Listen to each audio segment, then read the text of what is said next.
Hi friends, சில பேர்த்துக்கு பார்த்தீங்கன்னா பல்லுல வந்து மஞ்சக்கரையா இருக்கும். உடனே நீங்க எடுத்த உடனே டாக்டர்கிட்ட போனீங்க அப்படின்னா அந்த ட்ரீட்மெண்ட் பண்ணணும், இந்த ட்ரீட்மெண்ட் பண்ணணும்னு சொல்லி நிறைய காசு வாங்குவாங்க. அப்ப நீங்க வீட்டுல ரெகுலரா என்ன தெரியுமா பண்றீங்க?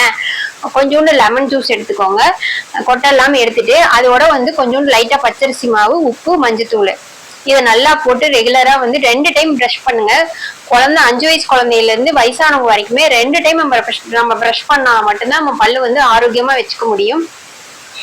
பல்ல ஈர்ல இருந்து ரத்தம் வர்றதையும் வந்து இதை நீங்க ஃபாலோ பண்ணீங்க அப்படின்னா பல்லு ஈர்ல இருந்து ரத்தம் வர்றதையும் நம்ம குறைச்சிக்கலாம். நம்ம வெளியே போனா இதையும் சாப்பிட்றோம். அதனால நீங்க 2 டைம் ரெகுலரா ப்ரஷ் பண்ணீங்கன்னா அந்த பல்லு ஈரது ரத்தம் வர்றதையும் குறைஞ்சிரும். இந்த டிப்ஸ் நம்ம பண்றதுனால அந்த பல்லு காரையும் வந்து எடுத்துரும். அதனால இதை நீங்க ரெகுலரா ஃபாலோ பண்ணுங்க. இதை நான் ஃபாலோ பண்ணிட்டு இருக்கேன். இப்ப பாருங்க, என்னோட பல்லு வந்து மஞ்சக்கரை நீங்கி சுத்தமா வெள்ளையா இருக்கு. லைக் பண்ணுங்க, ஷேர் பண்ணுங்க, சப்ஸ்கிரைப் பண்ணுங்க. தேங்க்யூ ஃப்ரெண்ட்ஸ், பாய்.